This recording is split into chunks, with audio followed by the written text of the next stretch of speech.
Vous écoutez Point de Corde, le podcast Actu MotoGP. Toute l'actualité de vos pilotes préférés et de la plus grande compétition moto de la planète. Abonnez-vous pour suivre nos autres épisodes. Point de Corde, le podcast Actu MotoGP. Bon, ça y est, on s'installe, j'arrive avec vous. Nouvel épisode de Point de Corde, soyez les bienvenus. Donc le podcast où on parle de MotoGP exclusivement, où je partage avec vous ma passion donc de cette plus grande compétition moto de la planète. Si vous découvrez le podcast, soyez encore plus les bienvenus.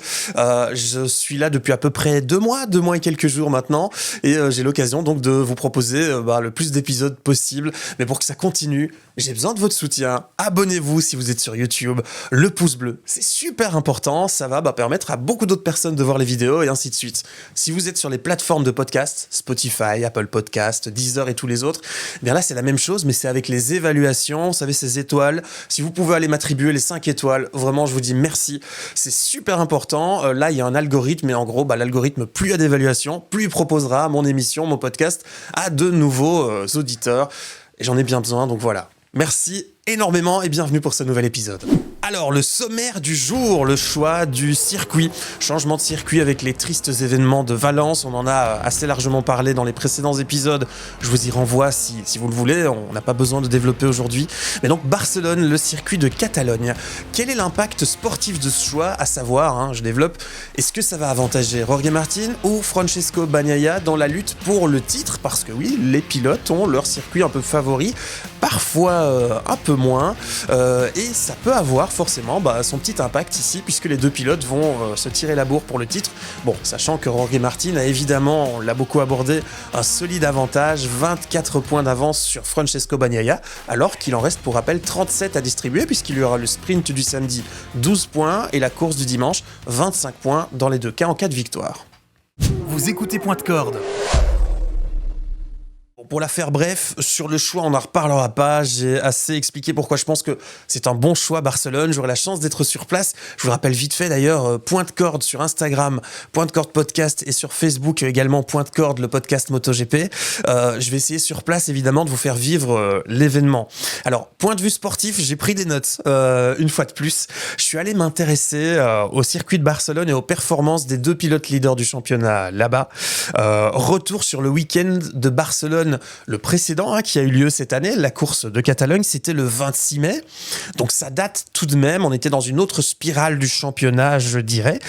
Si on regarde les essais qui ont eu lieu ce jour-là, Francesco Bagnaia était globalement un peu mieux, mais on restait assez serré entre les deux. Au qualif, c'était Aleix Espargaro qui avait signé la pole position. Je vous avoue que je l'avais déjà complètement oublié. C'est assez étonnant quand on voit les performances actuelles d'Espargaro, mais ça s'explique par le fait que c'est un bientôt pilote retraité ou presque, il sera pilote d'essai.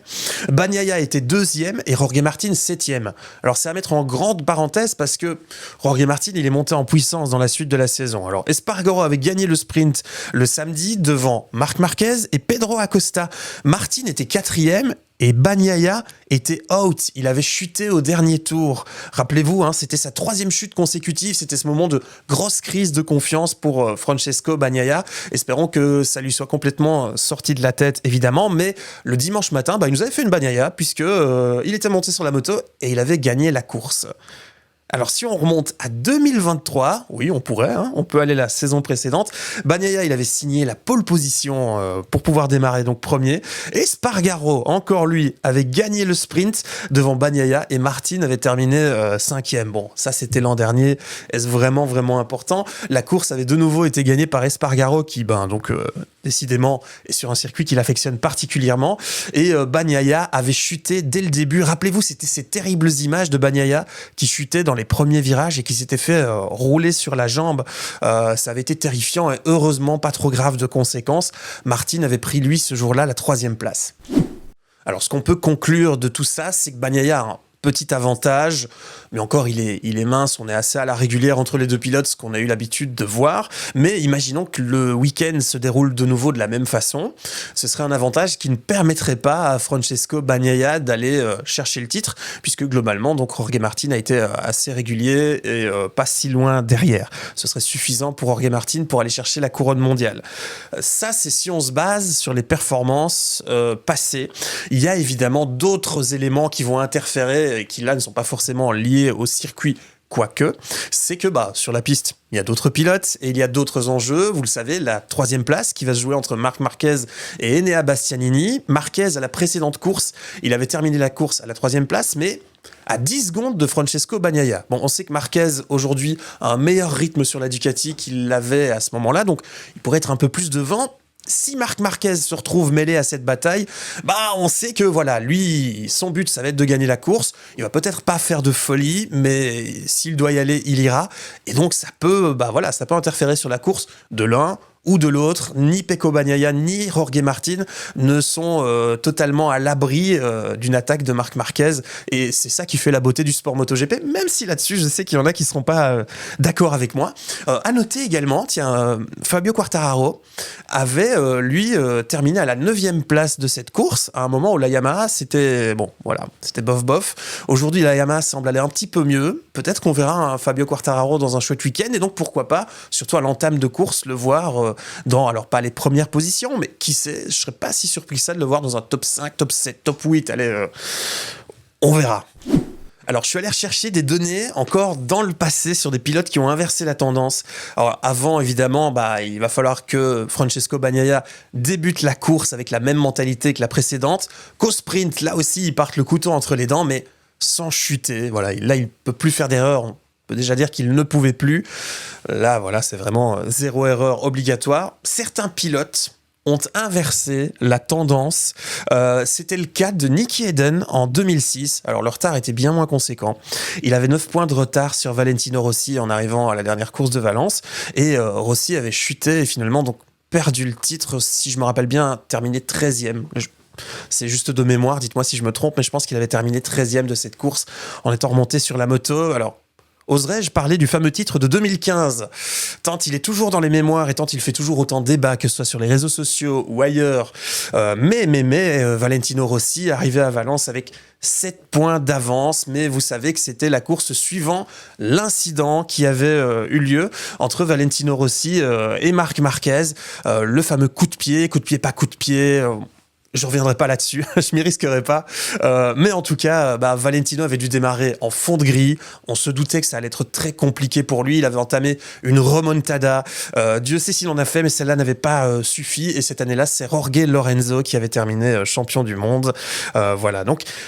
espérons que Pecco Bagnaia soit plus en réussite que Valentino Rossi pour ce dernier week-end, sinon ça s'annonce compliqué, car vous voyez, dans les tendances inversées sur les derniers Grands Prix, ça n'est jamais arrivé avec un écart de points tel que celui qu'aujourd'hui accuse Francesco Bagnaia, à savoir donc les 24 points. Point de corde, le podcast MotoGP. Bon, je sais qu'en disant ça, y a peu de gens qui vont y croire, mais je vous avoue que moi, dans les deux, je suis supporter neutre, vraiment, 100% neutre. Il n'y en a pas un que j'aime plus que l'autre, que ce soit Martin ou Bagnaia. Pour moi, ça ferait 2 champions du monde. On a Jorge Martin, le pilote instinctif, rapide, parce que ça, il l'est, qui serait potentiellement donc le premier champion du monde sur un team privé. C'est pas rien du tout, ce serait une performance incroyable. Voilà, Martin qui a été régulier et qui, grâce à ça, à son seul mérite, se retrouve dans la position de normalement pouvoir être assez confortable sur la moto pour ce dernier week-end et d'espérer d'avoir le titre. Alors en face, il y a Francesco Bagnaia, et il faudrait pas lui enlever ses qualités à Bagnaia. Il arrive en double champion du monde, il les a volés à personne, ces titres. Il arrive avec une pression énorme, celle d'être le leader de l'équipe Ducati, leader de l'équipe des Rouges. Vous savez ce que ça représente, hein. Il a une grosse pression sur les épaules.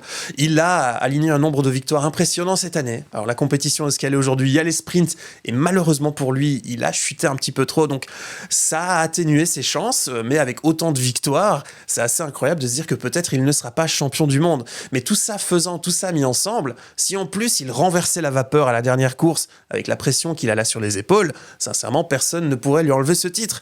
Donc vous voyez que ça le démontre, dans les 2 cas, ce sera 2 formidables champions du monde, et je pense qu'on peut une fois de plus se le dire, on a une chance inouïe pour nous supporters de MotoGP.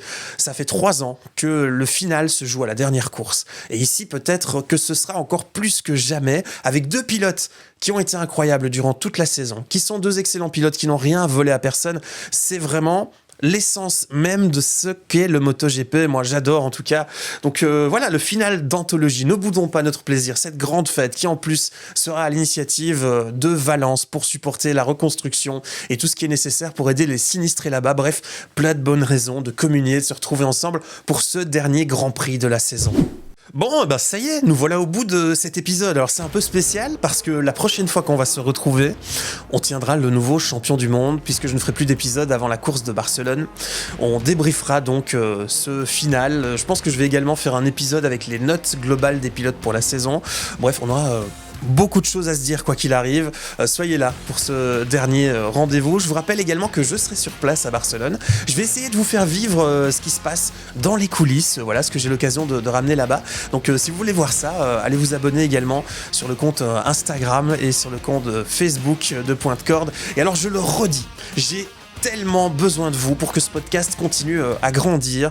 C'est ce qui me permettra surtout de le faire perdurer parce que ça demande de l'investissement, du travail, de l'argent et que pour tout ça il faut du monde qui regarde. Donc j'ai besoin de nouvelles personnes comme vous qui viennent s'abonner. Alors abonnez-vous s'il vous plaît à la chaîne, ça m'aide beaucoup. Merci. Le pouce bleu, pareil, un énorme merci et même chose, plein de merci pour ceux qui vont aller me laisser une évaluation, ceux qui sont sur les plateformes de podcast comme Spotify, Apple Podcast ou encore Deezer. Et je fais une petite note là-dessus. Tiens, vu qu'on est en fin de podcast, je peux perdre un peu de temps. J'ai découvert qu'on pouvait aller lire vos commentaires sur notamment Spotify. Donc je prends le pli du coup d'aller voir vos commentaires, vous répondre et ça fait énormément plaisir. C'est que dans les statistiques, je voyais sur YouTube 2 mois, 25 000 personnes qui ont regardé les podcasts. Voilà, et c'est un projet qui est tout neuf. Donc j'espère le faire durer. Si je dois vous partager un petit projet, allez, tant qu'on y est. Pour la saison prochaine, je suis en train de faire des démarches pour peut-être vous ramener des interviews. Voilà, ce serait vraiment un énorme projet pour moi qui me tient à cœur, mais pour ça il faut que je puisse évidemment aborder les personnalités que je souhaite interviewer avec un projet vraiment qui est solide, ce qui peut être le cas. Donc je fais une petite liste de ces personnes que je pourrais vous ramener au micro avec moi pour avoir des infos toujours plus intéressantes et pertinentes. Surtout, je vous donne un exemple, j'aimerais avoir quelqu'un qui peut me parler avec plus de précision de ce nouveau projet moteur, le V4 chez Yamaha. Voilà, c'est un exemple, ça vous laisse imaginer qui on pourrait interviewer. Des pilotes également, ce serait dingue, mais voilà, rien n'est impossible. Donc si vous êtes nombreux à vous abonner, etc., c'est sûr que ça va m'aider dans ce sens, comme ça vous donne un petit exemple de à quoi ça peut aboutir dans la suite. Voilà. Merci à vous, merci énormément, ça fait beaucoup de blabla, désolé les gars, mais on se retrouve donc à l'issue de ce championnat avec un nouveau champion du monde MotoGP. J'ai hâte de vous retrouver pour un prochain épisode de Pointe Corde. Salut! Vous écoutez Pointe Corde, le podcast Actu MotoGP. Abonnez-vous pour suivre nos autres épisodes. Pointe Corde, le podcast Actu MotoGP.